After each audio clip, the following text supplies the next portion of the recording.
believe, Cynthia. Okay, got it. Cynthia, I'm going to make you co-host as well, because then I believe you can do that kind of stuff in case I forgot something. All right, beautiful. Looks like we're on a roll. So Cotton and Joe, they are our guest speakers. They're here, but I'm going to ask you guys to jump off, and then I'm going to call you back on later in about half an hour. So if you're not sure how to do that, I'm just going to stop your video, but everyone know that they're still there, and we'll invite them back later. Okay, so as I said, we got lots to cover, so it's 12:02. We're going to get started. All right, so first we're going to start with a poll, because a lot of us are real estate investors that have pivoted in the last few years, right? And so I really want to know, I'm going to pull up a poll, and I really want to know due diligence experience. Here we go. I want to know how experienced you are in doing due diligence on oil investments or oil and gas investments. That will help me know how deep or how shallow to go during this recording. If it's like, hey, everybody is super expert in this, then we're going to bring Cotton and Joe on much sooner. If everyone's like, hey, I am really a beginner, I don't know where to start, then I'm going to stay on longer and bring you through my checklist. Well, it looks like we have 2 people so far who say I'm a pro, and everyone else is, let's see, it's about 70%. I don't know where to start. 30%, I could use some additional education. All right, so everyone is in the right place. This is perfect. Let's see. Oh, we have 75% of people answer the poll. So thank you guys. That really helps me know what to say over the next hour.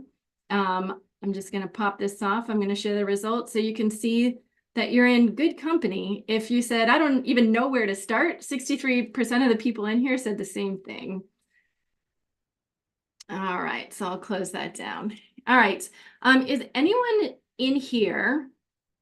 Hi, Jag. Is anyone in here new to Sugo Capital? Because I'd also like to save time by not really going into my story. I'll tell you why we're doing this webinar. But I think most people are familiar. I'm looking at the attendee names. You're pretty familiar. So I won't super go into Sugo Capital, but I will let you know why I'm doing, you're close to Sugo, thank you. Why I'm doing this webinar. Okay, so I've been in the multifamily space. I've been a real estate investor. Let's start there, for about 12 years. I've been in the multifamily space since 2019. And everything was like rainbows and roses, right? Until the end of 2022, and everything was the opposite of rainbows and roses. Now, if you're in any syndications from the end of 2022, you'll know that operators across the board are struggling big time. And so there are market factors that that led to this. Even the best operators out there are losing investor capital. And so at the end of 2022, it was really apparent to me that as a business owner, I needed to pivot, because the glory days come and go, the market cycles come and go, right, with all investments. And so you need to know, as a confident investor, as a good steward of your money, how to pivot, how to shift, and all those things. So I started exploring other things for my personal portfolio at that time, because I realized I had correlated assets in my portfolio and they weren't diversified enough. And then I took a look at what I was offering and our investors, and I was like, they're in the same boat, where the majority of their portfolio is in real estate that's taking a hit. And how can we pivot to support our investors in a more rounded portfolio and get them some more cash flow, some more tax benefits, when we didn't have the volume of multifamily syndications coming through? So we pivoted. We now have 3 verticals. So we still have the multifamily. It's just a lower volume because it's harder to find great stuff for you guys. And then we added oil and gas, which we're going to talk about today.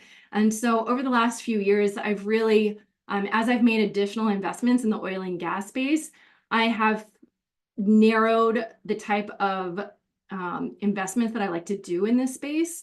And so I'm going to talk about that today. What have I learned are really important questions to ask when you're doing an oil and gas investment.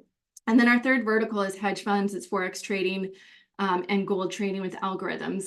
Now, given what's been going on in the last year, especially, the first and third verticals are experiencing a lot of volatility, and it's not necessarily volatility for the better, right? And so we're going to bring some experts on in about half an hour who are in the oil industry, and we're going to ask them how the economic and political landscape over the last year, and what's upcoming over the next year, how they've seen that affect the oil industry and how they think that's going to affect the oil industry because they're in it. They live and breathe it, so they're much more of an expert than anyone else who's on this webinar. So we'll get to that in the end. Let's see, what else do I want to say? Okay, so I really want to get into why am I doing this? So we are investing with G2 Petroleum, and we're doing a webinar next week, and they're going to show the actual investment. We're not doing that today. However, in order to prepare you to ask the right questions so you understand the investment, that's why we're doing this webinar. It's the beginning of your due diligence. It's the beginning of you creating a due diligence process if you don't already have one for oil and gas, which it looks like most of you don't. So I'm going to go through, we have a due diligence hub at Sugo Capital on our website, and it's mostly for real estate. And so we're going to add this to the due diligence hub so that you have it as a resource. And we're going to create a checklist out of the slides we're showing today. So you have it as a resource so that it's part of your process. And as you evaluate more and more oil and gas investments, you can add your own checkboxes. You can add your own process, whatever works for you. This is a starting point. This is a give. And then, of course, this is part of the beginning of your due diligence on us as operators. So I'm not going to operate an oil and gas investment, but the experts I'm bringing on at the end, they will be doing that. So before I jump in, I want to do one more poll. And the poll question is, let's see, I'm going to bring it up. Maybe I'm not. Let's see. Bear with me, guys. I'm not an expert on poll. Oh, there it is. Okay. Okay, this one is fabulous. So this is about your due diligence in the past. So if you're someone who has made an investment in the oil and gas industry, I want to know, have you made an investment in the past without doing enough thorough due diligence? Like you did some, but then you realized after the fact, wow, I just kind of like threw my money in there and I didn't really know what I was doing. And so I definitely need to learn. So a lot of us are in this, would answer yes to this if you're new to an industry, right? So don't feel bashful. So I'm saying, okay, have you made an investment in the past? Yes, Jonathan. So Jonathan's asking, is this due diligence just about oil? And so it is, Jonathan. So I have lots of webinars around due diligence, and I have a due diligence hub, and it's for, in general, making private investments. It's around choosing operators, choosing real estate markets. And this one is specifically on doing due diligence for an oil investment. So, all right, looks like we've got a lot of participation in this one. So 40% of you said, yes, I made an investment without doing thorough enough due diligence in the past. And 13% of you said, yes, specifically in oil, I didn't do enough due diligence. 15% of you said, no, I always do my due diligence. So congratulations for you guys. And 30% said, I've never been in private placements such as oil. So especially if you're in that last category, that 30%, today's webinar is going to be really useful for you as a tool. And then also our due diligence hub in general will help you learn about private placements to see which one is good for you. All right, cool. So I'm going to share my screen and we will jump in. So I see some people saying, is oil passive investment? Yes, oil is usually a passive investment, but you often sign up as an active investor. Let's see. And as far as the question around, hey, what are the monthly distributions? We're not talking about a specific investment today. We're talking about due diligence on oil, but next week, we'll talk about a specific investment. So come to that one and we'll talk about a specific investment. because they're all going to be a different answer to that question, right? All right, so Sugo Capital, we connect investors to passive income opportunities. So some of your portfolio might be in active investments. You might own Airbnbs and other things. And we teach about all kinds of stuff and we bring in experts. But when we actually connect you to investments, know that they will all be passive income opportunities. So meaning, you're not responsible for the debt. You're not responsible for the performance of the investment at all. You put your money in and another operator does all the work. So we are predominantly multifamily syndicators. So we've acquired 36 apartment complexes, and that's over 880 million in the value of assets we've acquired. And that's all in collaboration with our community, our investor community. So that's not straight out of my pocket. That's collectively, we make purchases together. And I'm on the advisory board of 2 investment firms outside of Sugo Capital. And so someone else who, they're 20 years away from retiring and this is for their retirement, they might not care about cash flow. They might be, net worth, wealth building stage. Some people are investing to reduce their taxes. If so, this is one of the best ways to reduce your taxes in a legal way that I've ever heard of. And we use these types of investments in our tax strategy very, very heavily. So think about that because that helps not only is oil and gas, how to vet an investment, but how to make sure it's right for you because that's not right for everyone, right? All right, disclaimer before I jump into the meat, and that is the summary is there are risks associated with investing, including principal loss. Always know that with every investment, nothing has guaranteed returns. Everything operators talk about and sponsors talk about are targets and projections. Okay, so jumping in, when you evaluate an investment, you always want to start with the people, always, always, always. And then you move to the market, whether it's where they're buying real estate or drilling for oil, and then you dig into the business plan. So I do a lot of content around due diligence on people and market, so I'm not going to go so much into that today, but business plan, I'm really going to talk about that today. Like what are specific questions to ask when you see an oil investment? So people, pretty typical. So you have the sponsors, the GPs, the managers of the fund. And so, whether this is a real estate fund or an oil and gas energy fund, Google them. People love to post things when they're angry. So you'll find stuff if there's stuff out there, right? And that's really quick and easy to do. And some people just don't even get to that point. Google them, do background checks. You can do really inexpensive ones online. I use Toltec, it's a private investigator. And so my private investigator, they take a look at this, anyone that I want. So the sponsor team, the geologist, anyone on the extended team, I give them their name, their address, their birthday, and they go back and they dig up 20 years of life on this person and tell me everything. And they also can take a look at the track record and tell us, is this accurate or not accurate? And I've seen some things come through. I tell folks all the time, I'm going to do a background check on you with a private investigator. Anything you want to tell me? And they go, no, nope, everything's clean. Private investor comes back with, oh, they were arrested 3 times, yada, yada. I'm like, what? How could they not have told me this? Okay, off the list, not working with that person, not investing with that person. I mean, maybe there's a fine reason that someone was invested and they didn't get in trouble, but I do thorough due diligence. It's not that hard to really find this information out.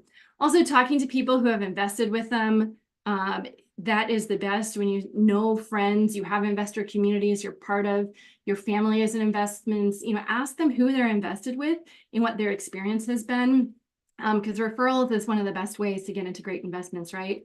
And ask for a track record. And when we bring Cotton and Joe back on today, we're going to ask them how to really verify that. So when you ask for a track record from sponsors, they could give you hey, we own all these wells and this is the production level. And how do you go verify that? They'll give you an operator number, they'll give you, other information. And what do you do with that? We'll get into what do you do with that information? How do you verify it? So usually there's a geologist on the team as well when you're working with an oil and gas fund or investment, whether it's a fund or it's a group where you're investing in one well or something like that. Usually a geologist is involved and they're the one who's going to say, this is where we should drill. And I mean, they do more than that, but so they're really key in hitting the right spot, basically, you know, where you're going to find gold. So you want to make sure that they're a great person on the team as well. So you can ask for their track record and verify it. And then the extended team. So you may be talking to someone who is on the investor relations team, a vice president within the organization. They may be telling you one thing, but the fund is going to do something else. So who you are directly talking to, also do due diligence on them, because you may not be talking to the geologist. You may not be talking to the manager of the fund. You may be talking to another person on the team, right? That happens all the time when you're working with Sugo Capital. I'm not taking 500 investor calls. We have team members doing that. So what is, they're the ones telling you information that you are believing. So make sure and Google them, do a background check on them, talk to, you know, extended team is super important as well. Okay, so let's jump into some really specific questions that you can ask, and it's usually going to be, you're going to ask this to the member of the extended team when you have your one-on-one call with them, or it's going to be to the sponsor or geologist when you're having, like when you're in the webinar. You can ask these questions in the chat, or maybe you can find them in the data room or the investor presentation. So when you're looking at investing in oil, the first thing you want to do is decide, not is this a legit investment, but is oil a good idea right now? And so this is from this morning. This is the price of oil over the last 5 years. And so you can see that it has gone between 120 and 20. So that's a pretty wide range. And so demand has gone up and down, you know, during COVID. There was definitely a dip in demand for oil, which caused a dip in price for oil. You can't predict COVID, but are there other things coming up that you think would, you know, influence supply and demand of oil in the time frame of your investment? So if your investment is 18 months, what's happening in the next 18 months that could affect the price of oil? As you can see, it goes up and down, up and down. So know that when you invest in oil, there's going to be a target return, and there might be monthly distributions, but they're not going to be evenly $1,000 a month or anything like that, because it's based on production, which goes up and down, and the price, you know, the sale price. So if that's going up and down, like you see on this chart, just know that it's not like real estate where, you know, rent is $1,000 a month and you get $1,000 a month. It's the oil price can, you know, swing by 10 bucks. So it might shift. So know that. But keeping that in mind, the question you want to ask in the investment that you're looking at, if you decide oil is the right investment for you and you like the outlook of oil in the next, say, 5 years, if that's the term that you're going into, and you're looking at a business plan for a fund, you want to ask, what is the break-even barrel price for your investment? That's what you want to ask the person that you're talking to, either the sponsor or the investor relations person, because that's going to be really important. So if we're looking at the chart and we ask the question, what is the break-even price that will make, you know, that will allow you to give me the target returns you're talking about? And if they say 100, and you look at this and you go, meh, well, okay, over the last 5 years, we crossed 100 for a short blip in time. If they say 60, you can go, okay, well, that's pretty good. It was pretty consistently over 60, except for during COVID. We don't expect that to happen in the next 5 years. Or if they say 45, like, great, that feels really great. 45 seems like we're really going to hit 45 for the next 5 years, so it feels great. So, you know, ask what that break-even price is that they need in order to hit A, the target returns to investors, and B, in order to return investor capital. So say it's like, oh, I put 100K in. Well, if, you know, the price is 60, you get your 100K back over 5 years. But in order to hit the returns, we need it to be 80. So you want to ask these really specific questions. What's the price you need in order to return investor capital? And what is the oil price you need in order to hit returns? And then take a look and see what, see what it's doing and see what you think it'll do. So this is Bloomberg markets oil, so it's really easy to Google.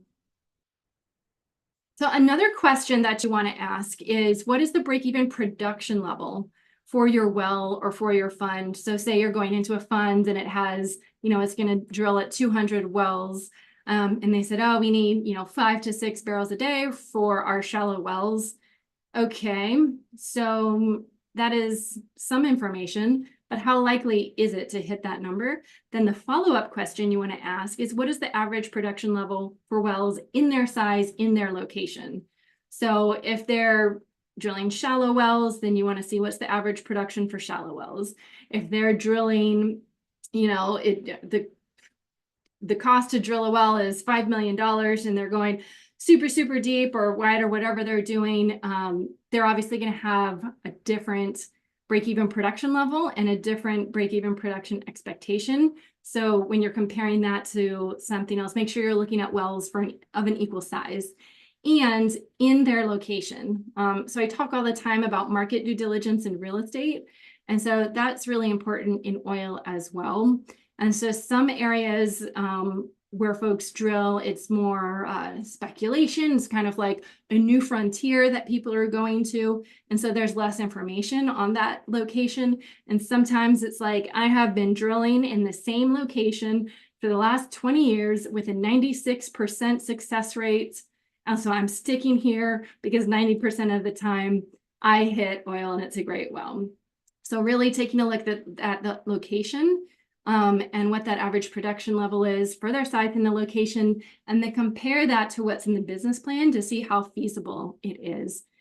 Obviously, you want the question on the right to be larger than the question on the left.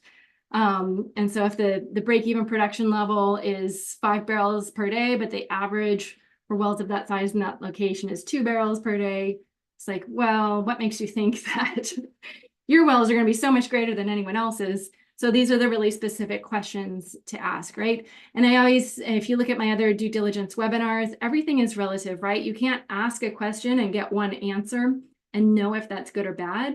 You have to compare that to other things. You have to compare that to what's going on in the market. You have to compare that to, properties of the same size, wells of the same size, that sort of thing. This one I love. So what is the cost to drill one well? And what is the estimated break-even time frame? So, maybe the cost to drill one well is $2 million because it's this giant rig to come in and a big crew and it's being outsourced and it takes, a long time to drill it. And then once production is up and running, maybe the break-even time frame is 2 years because that was really expensive to dig, but it's going to, break even in 2 years, but it's going to produce for the next 10 years. Or it could be a really shallow well and it takes a few weeks to drill. It's $250K. And so maybe in 6 months, the break-even time frame is 6 months to, produce enough oil at the current price in order to break even on the cost of drilling that shallow well. And so this one, there's not a right or wrong answer to this one. It's more think about what fits for you, what feels good for you. And again, it's not right or wrong.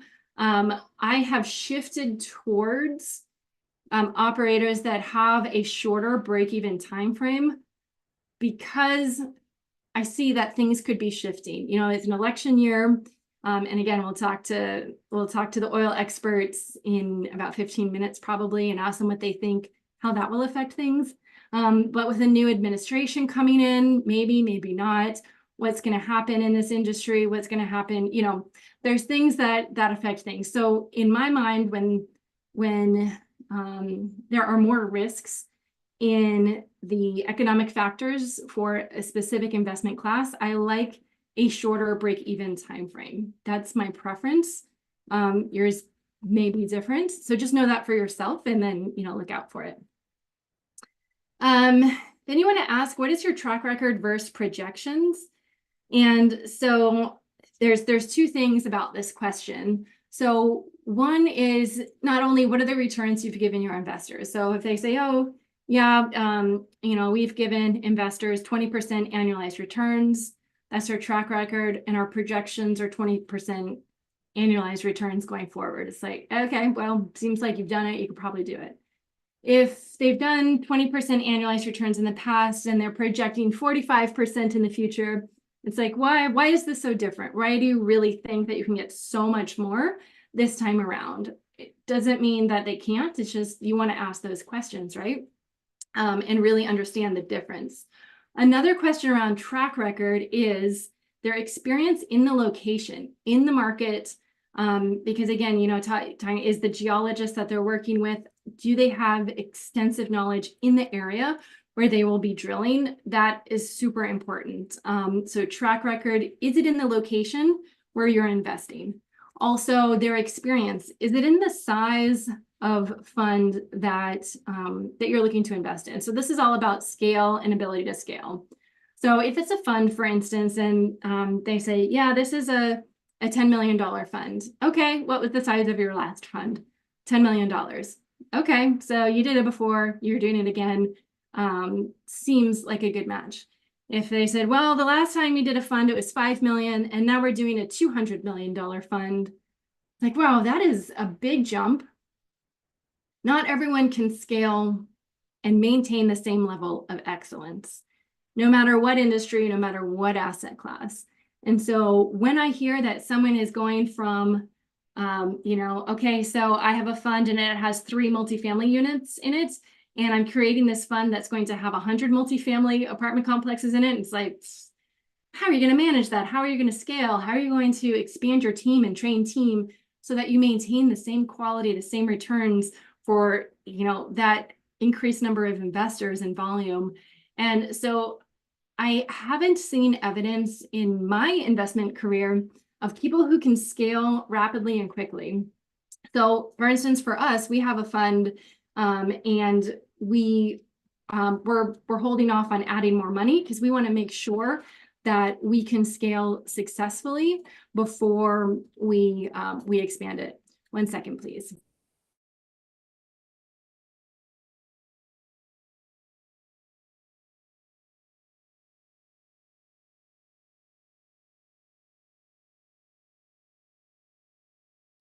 All right, thank you. I just had a little bit of a cough there. Didn't want to cough in your face. But that one's really, really important. Someone can be a great operator at the scale they're at, and you want to watch them scale slowly enough that you think they can manage it, right? Or maybe they're partnering with someone who has already scaled at the level they're going to. That could be acceptable as well. Another question that I now have a different opinion on what answer I'd like to see to this question is, but are you vertically integrated?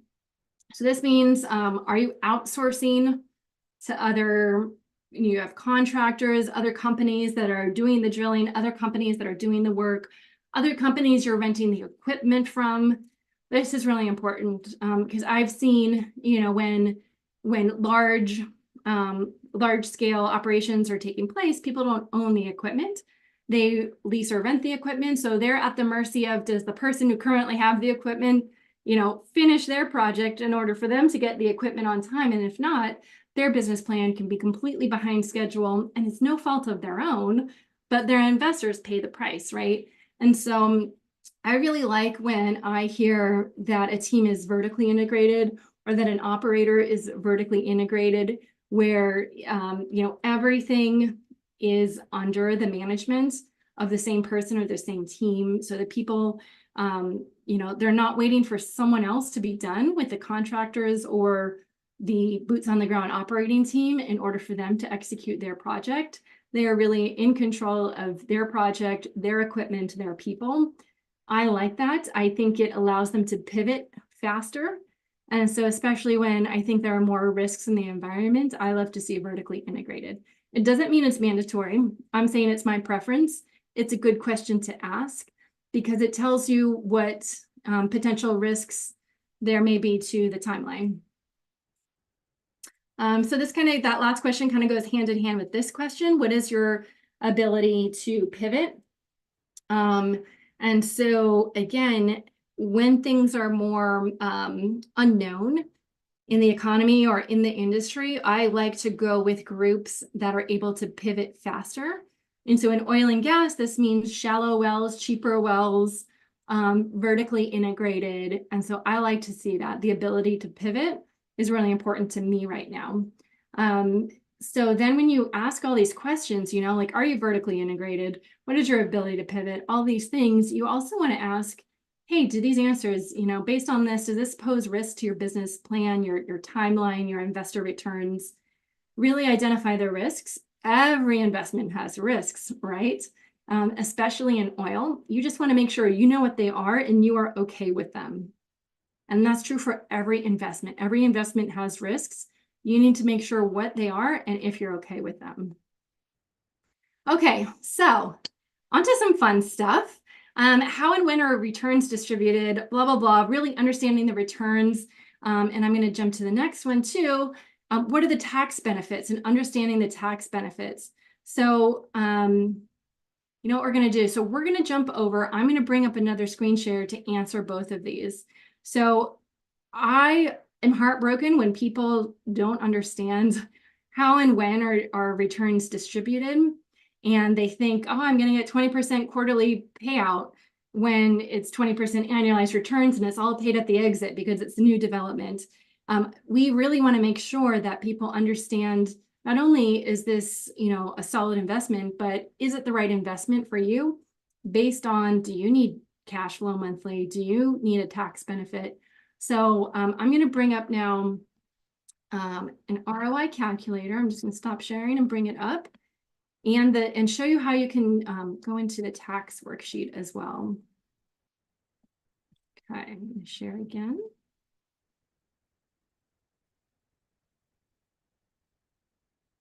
Okay, so this is our ROI calculator. It's on our website. A lot of you have seen it before. But I said in the beginning that we have 3 verticals, 3 asset classes.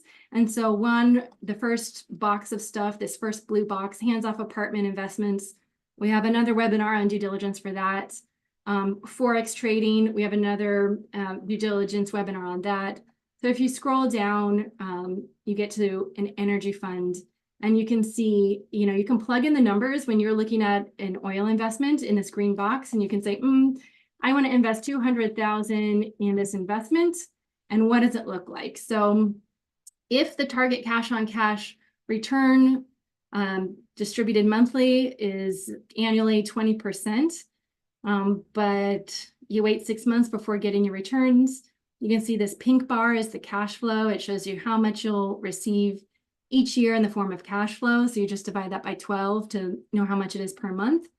And then if there's a target equity multiple, you can put that number in here. So in this example, it's 2.5. Again, this is not an actual example. In the target hold 5 years, this is just saying, like, plug in numbers when you're looking at an investment, and this will calculate the cash flow. And then the capital gains from sale is this teal box. And so the yellow box is all the money that you've received plus your capital, the principal you put into it returned. What would that look like? And then you can see for this one, there's this yellow box that says, no, tax benefit, reduce your AGI by 75%, reported on your K1. So what does that look like? Take this to your CPA and have them take a look at it. And Cynthia, if you would drop the link to this in the chat, that would be really great. So if you click on that, it'll bring you to this. And so if you want to practice doing some due diligence, you can this is what we're going to talk about next Thursday, August 1st. We're going to go through this investment. But if you want to learn more about, the tax benefit and how to calculate that, you can go in here, you click on documents. And once you're in here, there's number 2 and number 3. These are things that you're really going to want to look at. So I'm going to start with number 3. This is an actual K1. So this is something you should ask for when you're asking about the track record. Also, ask them for a sample K1. And so this has the investor private information taken out, but everything else is real. So the numbers are real. So in this one, you can see down in box L. So again, this is a K1 for an oil investment. So you can see down in box K1 is in the lower left-hand corner. it shows that the investment was $200,000. The loss was $150K, so the ending capital count is $50,000. And so a lot of people are like, wait, what? That doesn't seem good, but it's just a paper loss. It's the pass-through tax benefits. And we'll have Joe and Cotton talk about that more in a second as well. But that's a great thing for taxes. So in this case, this person lowered their taxable income by $150,000 in 2023. It doesn't mean they lost that money. It means they reduced their taxable income by that number. And how to calculate that number? Document number 2 in here, energy investing tax benefit detailed worksheet. So this is something you can share with your CPA and walk through and talk about if this is beneficial to you in your tax strategy for 2024. So there's tangible drilling costs and intangible drilling costs, and they both add to, and depletion allowance. So they all add to the tax benefits. So you can use this worksheet and you can put in actual dollar amounts for you. There's an example in here already of if you make $500,000 per year and you invest $250,000, what would it look like for you? And so some of the tax benefits come from intangible drilling costs, some come from tangible drilling costs. And so for this one, and again, this is an example, so you'd want to put in real numbers for the investment you're looking at. The first year tax deduction in this example is $187,500. And so depending on what your realized income tax bracket is, that multiply it by that and you'll get what your actual tax savings are this year. So it's pretty powerful. And again, feel free to take this to your CPA, your tax preparer, and take a look at it. And also, so if you guys clicked on that link that was in the chat, again, it takes you to this room. And so I'm going to bring up Joe and Cotton, and they are from G2 Petroleum. And so that's what's in this energy room, is energy investing with G2 Petroleum. So we're going to talk about their experience in the oil industry. And if you're interested and you want to continue to learn from them, there's an investor presentation next Thursday. So you can either RSVP here from this website, or if you put in your phone number when you registered for this webinar, look at your phone right now and you'll have that come up on your phone. So at this time, we got 15 minutes left, but we'll likely stay over if you guys need us to. I'm going to invite Cotton. I'm going to make you co-host, and Joe, I'm going to make you co-host. So you guys can turn on your cameras. You can unmute yourself, and I'm going to do a quick intro. And then you guys, if you put questions in the Q&A, then we're going to answer them. So let me do the intro. I have 5 questions for them, and then put anything you want in the Q&A and we'll go to that. Okay, so G2 Petroleum, it's an oil and gas syndication company in McKinney, Texas. We just had a multifamily acquisition in McKinney, Texas, so that's kind of fun, same location. And then they have a wholly owned drilling company in Wichita Falls, Texas, called Newport Operating. And so what's Newport Operating? How long has it been around? It's been around since 2016, and they've pulled over 246,000 barrels of oil from 150 wells since 2016, and their success rate is 95%. Okay, so that's a great track record, right? But how do you verify that? Okay, so Newport Operator, they have an operator number with the Texas Railroad Commission. So we're going to ask them, what is that? How does that help me do due diligence on operators? Yeah, and know that you're in good company. Again, so we have over 50 investors who are in the SUGO community who already are moving forward with G2 Petroleum and their fund. They just jumped in early. But we're really going to be presenting it next week. So we're not talking about the investment right now, but if you sign up for next Thursday, August 1st, take a look at your phone. You should get a text right now in order to sign up for that. That's when we'll be going over the actual investment opportunity. Today, we're still getting to know Joe, Cotton, and how to do due diligence on oil to see if it's even right for you, and to see if, to learn how to really check up on operators. All right, so you guys have your videos on and you have your audio on, right? We do. Can you hear Yes. me? Yep, I can hear you both. All right. Well, thanks for being here, guys. And thanks, as being patient as I'm running through and covering everything I wanted to make sure I covered before you guys got on. And I'm really excited you're here because you're the experts. I mean, Cotton, how long have you been in the energy or in the oil and gas industry? Well, first I want to thank you for putting us on, right, and Yeah, okay. inviting us to this. I think you're doing an incredible job, quite frankly. I was really impressed with the first 45 minutes of this presentation. So kudos to you. Congratulations. Good job. But I've been in this business for about 25 years. Got into it on the ground floor, basically syndicating deals, learning how to raise capital through private investors to fund domestic drilling programs, which are drilling programs here in the great United States of America. And, obviously there are great tax benefits associated with these domestic drilling programs. I mean, you're able to write off 100% of your investment ultimately, and that's about 75% the first year as you were going through the intangible drilling cost. But, yeah, I've been doing this for about 25 years. I started G2 Petroleum back in 2008 and was simply syndicating projects and, buying bits and pieces of other operators' programs, with my investment partners and, taking the tax write-off, generating income, building wealth. And ultimately, that grew into starting my own operating company, as you mentioned, Newport Operating, which is registered, bonded with the Texas Railroad Commission, which allows us to drill, produce, buy, develop oil and gas wells in the state of Texas. And like you said, we started that in 2016 and, grew it from essentially nothing. Went out and bought a small lease, drilled a few wells, had success, and just kept building and developing over the last several years. Oh, someone just told me I'm still screen sharing. Am I still screen sharing? No. No, I see your Oh, background. No okay. stuff. Okay, great. Maybe their screen froze. So I love that. I love your background. I love that you've been in it so long. And then I think this is super cute. What does G2 stand for? Well, when I started the company back in 2008, I had two daughters. So it originally stood for two girls, petroleum. But since then, I've had a third daughter, and I can't go and change the name to G3. So No. G2 it is. Hmm, awesome. And Joe, why don't you introduce yourself too?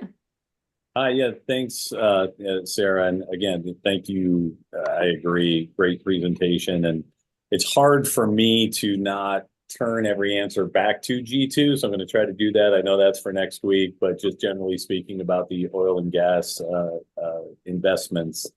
But myself, I've been raising private equity since the 90s.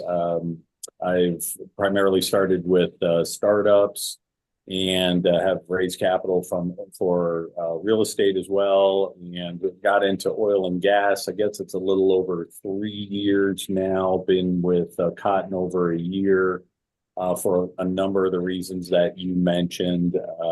I'm individual personally with Cotton, the way he does business, having his own operating company and so forth, and also again for the tax advantages and the mailbox money that it can produce. So that's a little bit about my history.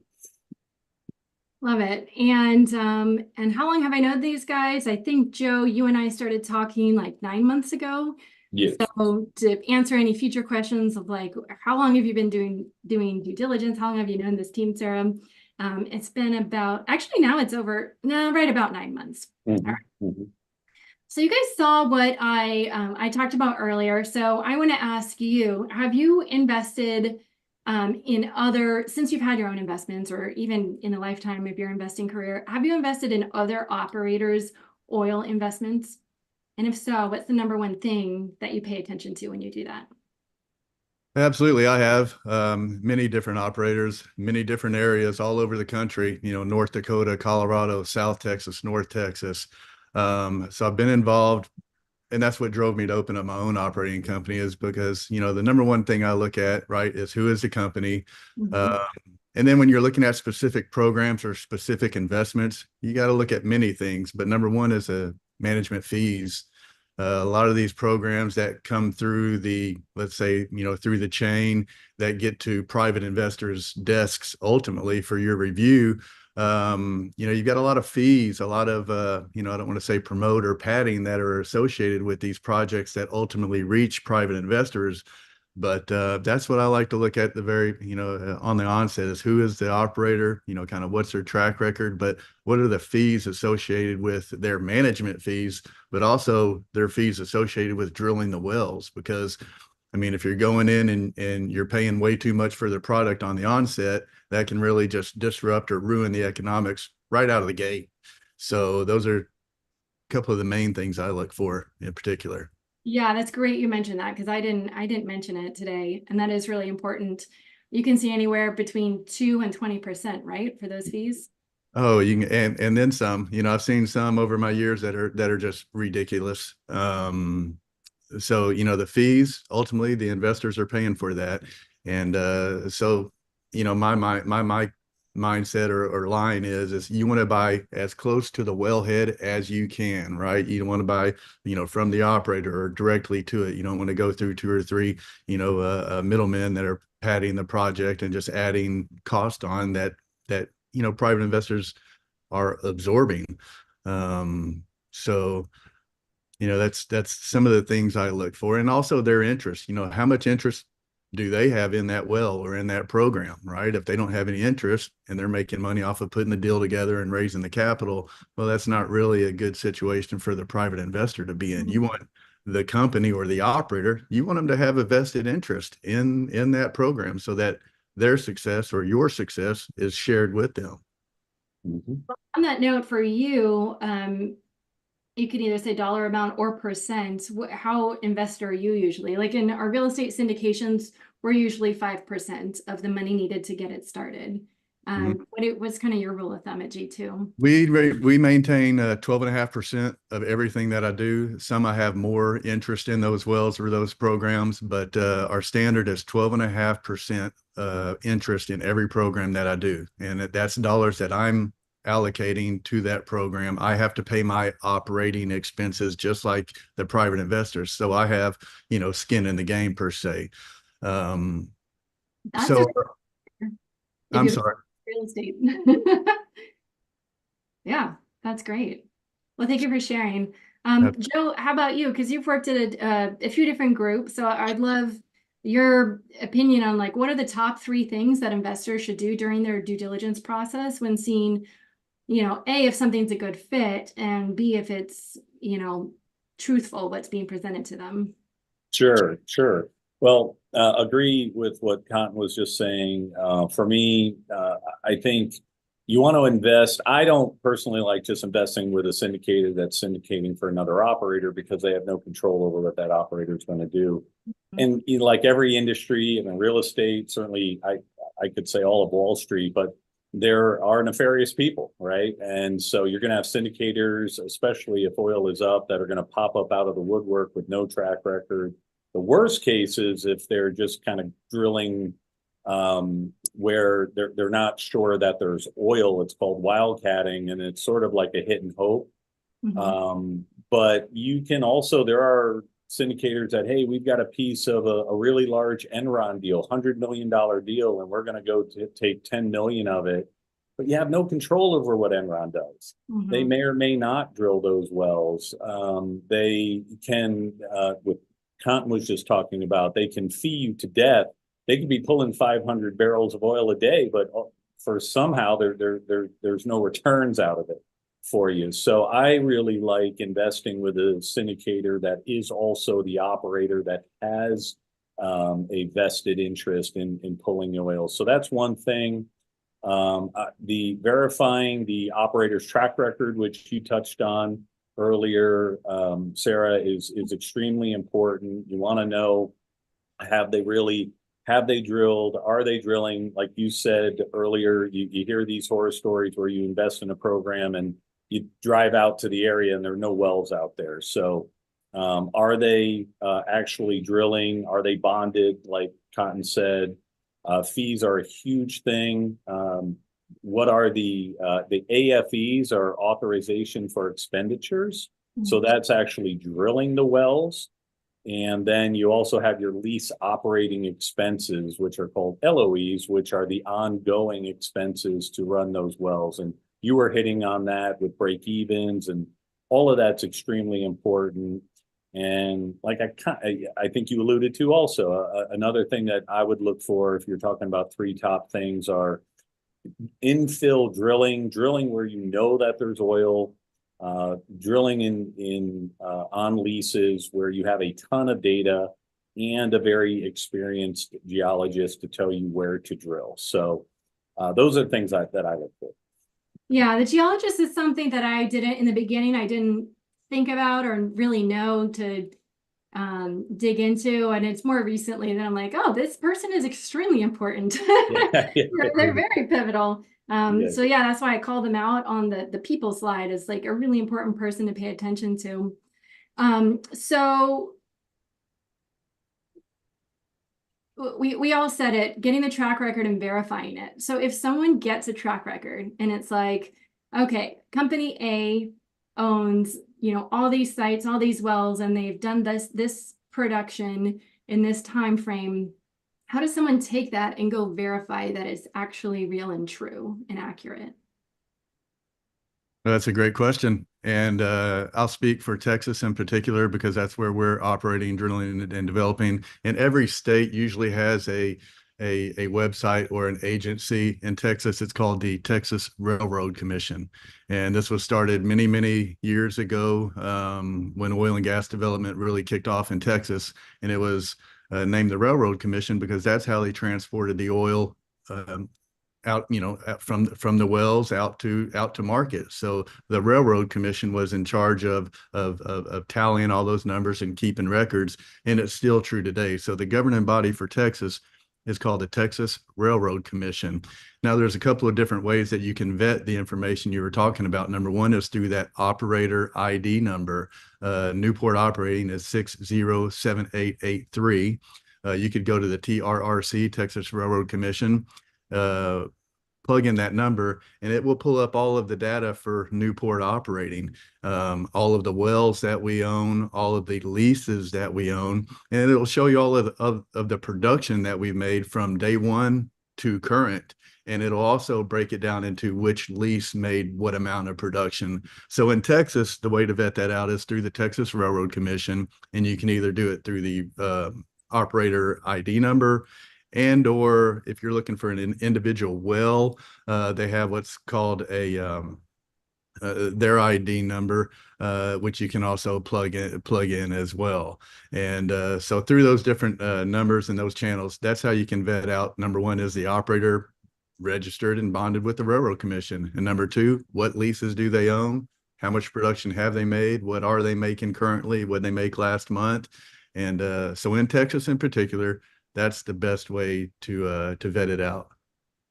I love it. So I encourage you guys to do that, even if, you know, you're not interested in making an oil investment right now. It's great to practice and get to know the process of doing due diligence now, because maybe in October you meet with your tax strategist and they're like, well, I would suggest, you know, 200K in an energy investment this year, and you don't kind of scramble to find something. You can know like, oh, I've done due diligence. I know how to do due diligence. So it's great to always practice before you need it. All right, so I saw this question in the chat. Oh, actually, we're right at 1 o'clock. So Cotton and Joe, are you good to stay on and keep going with one more of my questions and then the questions in the chat? Absolutely. Okay, great. Thank you. Let's see. Cynthia, if you could, for those who may need to jump off, we're going to put in the chat right now, just for those folks who need to jump off.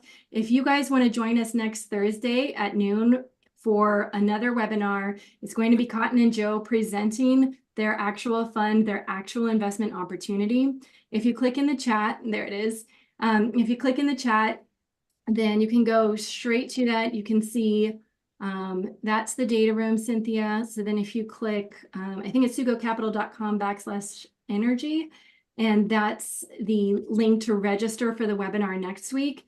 And so I'll say, because I also saw someone saying, well, what's the affiliation between Sugo and G2? So the fund, the investment that they're going to present, I am not an operator. I am not a manager of the oil fund. However, it's something that I think is great for investor portfolios. It's great for my portfolio. And so I've done due diligence on this group. As I said, I hired Toltec private investigators to verify everything. We've been talking for 9 months.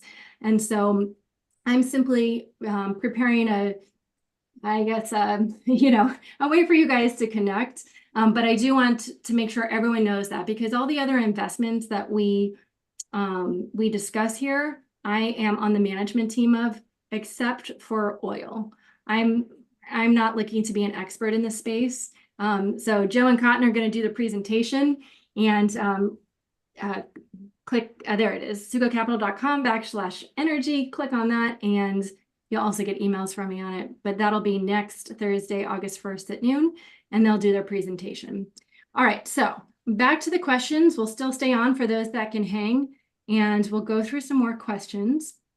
So my next question, and I saw some people ask this, is around the political and economic levers that are going on in the country right now. So we have an investment that Sugo Capital offers. And when there was an announcement that the interest rates were going to drop, it created a lot of volatility in that hedge fund.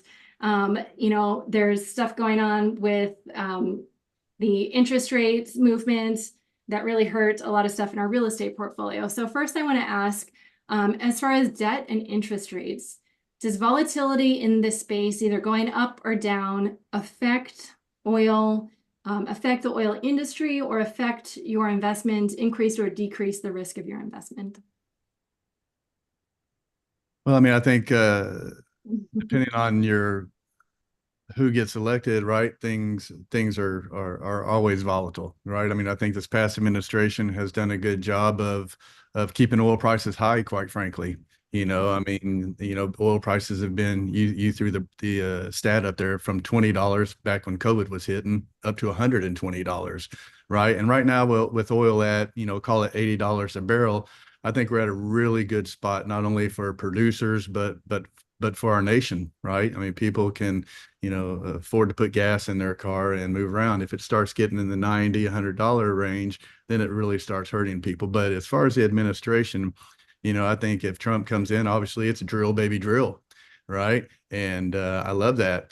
And we'll continue drilling. But, oil and petroleum is a global commodity, right? So it's more than just the United States. You've got OPEC and all these other countries that have to have it. It's a global commodity. Everybody needs it. It's in much more than fuel and diesel and gasoline. Petroleum is involved in so many things. But I believe that if Trump does come in, we'll drill, baby, drill, and continue moving towards energy independence, which I'm a big proponent of. I'm in the oil and gas business. That's what I'm about. And so it will take time to drill wells. It'll take time to bring production to market, which means it'll take time to bring oil prices down, which I think that's what everybody would like for it to do, is be in the $65 to $75 range. And at that price, I think it's a nice, healthy price, for our country and oil producers. And it definitely matches up with our programs that we put together. And OPEC policies, I don't want to jump ahead of you, Sarah, but I just saw the question about OPEC policies. OPEC, they're a big player in the game. They cut production, but at the end of the day, if you look at it, OPEC and Saudi Arabia, these countries that are involved in OPEC, they need oil prices high. Why do they need oil prices high? Because they subsidize their population with oil production, right? So they would like to see oil prices at $85, $90, $100 a barrel. And so those policies, when they're cutting back production, that drives prices up. And I see them sustaining those production cuts. I read something this morning that OPEC's there, you talk about the U.S. Strategic Petroleum Reserve, which has been, depleted over the last several years as they've continued to draw on it.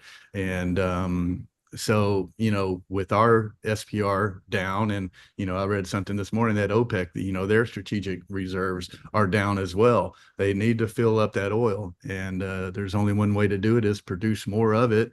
And of course, they want to buy it at a reduced rate. But, I really don't think oil is going to go below $65 a barrel for the next several years. I just don't see it happening. And with that, what is the break-even price? Because we got Chris Jones asking a week early. He said, "What is the break-even price for your investment?" Great question. Great question. I'll answer that. I mean, we can still produce oil at sub 30. So if oil goes down to $30 a barrel, we'll still keep producing oil and keep selling it. You mentioned when COVID hit and oil prices dropped, they were negative $37 a barrel for about a day and a half. That was shocking, right? But they did come back, and I've got a revenue statement that we showed to people, and I forget which month it was for, but it was for one of the few months right after COVID hit, and we were selling oil for $14 a barrel. Oh, sadness. We kept our wells pumping, kept our guys in the field working, and we were selling oil for $14 a barrel. Now, granted, it wasn't my best revenue statement that I've ever produced, right? But it was a positive distribution. It wasn't a negative distribution. So, to be able to produce oil at sub 30 and generate a positive distribution, that's a great thing. There were no cash calls, no assessments. And that's also attributed to the type of wells we drill and operate, but also our operating expenses. As Joe mentioned earlier, the lease operating expenses, ours are around, 7 to 10%. Of roughly the revenue. It's very inexpensive to operate the type of wells that we operate. So by streamlining that, minimizing our cost to drill the well and our expenses to operate the well. And again, I've got interest in every well, just like you as the partners.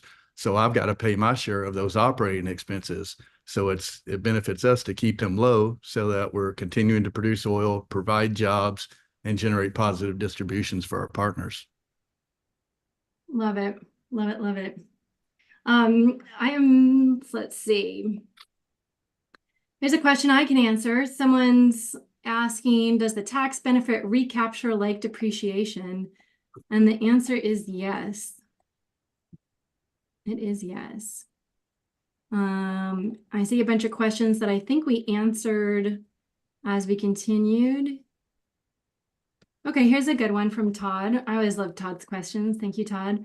What are the exposure and regulatory issues with getting oil from the wellheads in the refineries? Or sorry, to the refineries? In our area, and I'll speak to that, it's very minimal, simply because the oil comes out of the well. It goes into a big storage tank, a steel storage tank that can hold anywhere from 200 to 400 barrels of oil in that tank. Once that tank is full, you have a transport truck, just like you see these diesel trucks with huge tanks on the back of them. They pull into our leases. And the only way they would be restricted from pulling into the leases if we had some crazy weather move through and it just flooded out the leases and they couldn't physically get the truck to the tank to extract the oil from the tank and then take that tank truck to the pipeline, which is just a few miles down the road, and tie it into the pipeline. So in our area, we really don't have much risk of not getting the oil out of our tanks into the production pipeline. It's very simple. Thanks for sharing that. All right, so Sid has a question. They ask, can you talk about entity structuring and contractual obligations? Because the whole thing, like normally when people invest with Sugo Capital and they're in a passive fund, they're an LP investor, which is separate. So on every, on their K1s, it says, passive investor, not active.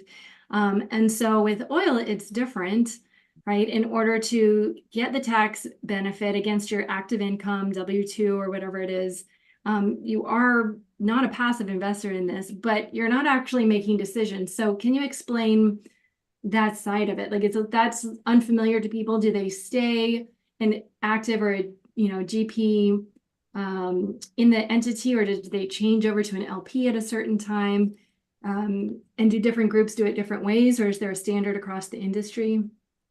Yeah, I'll answer that one. Yes. So the IRS does consider the investors active investors, which is why they are able to get the large write-off in year one against adjusted gross income. So that's W-2 income, cap gains. However, they arrive at AGI with their CPA. And so they will be considered part of the general partner for, let's say, this 2024, but then moving forward in 2025 and beyond, they will be converted to limited partners for the remainder of the program.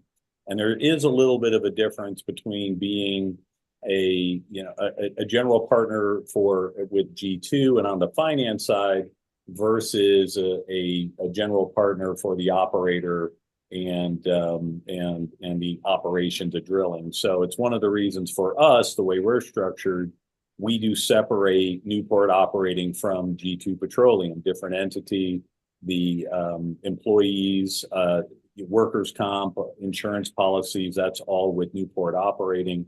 And then we have an umbrella policy to cover should there ever be, someone injured, hurt in the field, which we've never had a claim against one of those policies. And I'm not even aware of a claim ever going beyond the insurance, like beyond that. But again, we have an umbrella policy to cover in the event for the short period of time while our partners are considered general partners. Love it. So Chandra and other folks who are asking about that, I didn't ignore your questions in chat, but I kind of lumped them all. So I think that answered most of them. If you still have a question about that, re-ask it, because I think that covers most of the questions on that topic. Let's see. Okay, this is an interesting one from Archie. So this is specifically about your investment though. Does G2 Petroleum target both conventional reservoir and shale drilling, or do they limit their portfolios to just shale drilling? That's a great question. I've been involved in shale drilling many years up in the Bakken Shale, drilling horizontal wells, and it's quite expensive to get in that game and to stay in that game. Operating fees, management fees, assessments down the line.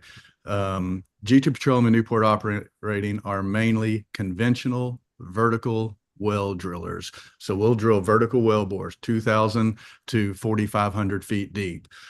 Straight wells, vertical wells, and they are conventional wells. So I guess, does that answer that question? I think so, hopefully. If not, whoever asked it, please ask again. Okay. And we do, and I do have assets that are in the shale areas, the Bakken Shale, the Niobrara Shale in Colorado, all over the country.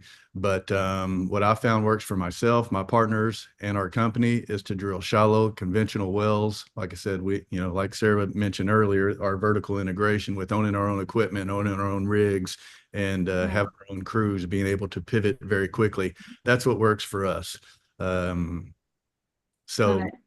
Yeah, I love that too. I think it's like it creates so much flexibility with your investment and the way you do business, and especially given the way the world is pivoting so quickly today.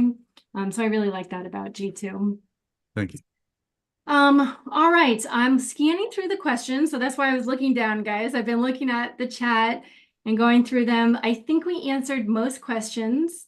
There are some. There's one more. Okay. There are two more. They're specific about the investment. So I do want to say we were trying to keep this educational around due diligence. So we specifically weren't trying to go into investment details. If you guys do want to know all the investment details, next Thursday, August 1st, at noon Pacific time, Cynthia, if you could drop that in the chat again, it is sugocapital.com/energy. And you can sign up for that next week. And Continental and Joe will go through the entire business plan of their fund and their investment. But to hit on the last two questions before we wrap up, Benny's asking, can you invest with a solo 401k? And I'll add an IRA as well. Do you want to let us know if that's a possibility, Joe? It is definitely a possibility. You'd want to check with your CPA about fully realizing the tax benefit. The IRS does require that the investment be made individually in order to get the tax benefit against your AGI. But it depends if you're doing an IRA rollover, if you're actually wanting to free up some capital, then you could offset any penalties with the tax benefit. So there's options there. I would definitely suggest chatting with your CPA. Thanks for that. To those that joined late, yes, we're going to send out the replay. Ravi's asking, is it monthly or quarterly distributions? G2 is monthly. And then let's answer Ty. He says, what is the exit strategy? Will the oil field be eventually completely depleted and have little value at the end for the exit? Well, for us, it really is a vote of the partners in the program as to what they want to do. These wells can produce revenue for 5, 10, 15 years or more. That's why we want to have, in our program, we should end up having 30, 35 of them, and we'll talk about that more next week. But I would say our goal and what we'd like to do, again, assuming the investors vote for it or our partners, is to roll up the production that we have in the program and sell it in a 3 to 5 year time frame. And these leases and this production, they're bought and sold all the time. We have experience with that. Our geologist has experience with that. So I would say our exit is to build up a certain number of barrels per day that we can then go sell. Thank you for that. Awesome. So some people are saying, hey, if we live in the area, can we go meet G2? So what we're going to do, guys, we're going to wrap up, but I'm going to send the replay of this. I'm going to send you a link to the data room so you can look. A lot of the questions you can see right in the beginning of the data room. And how do you get in touch with Joe, Cotton, G2? I'm going to send that as well.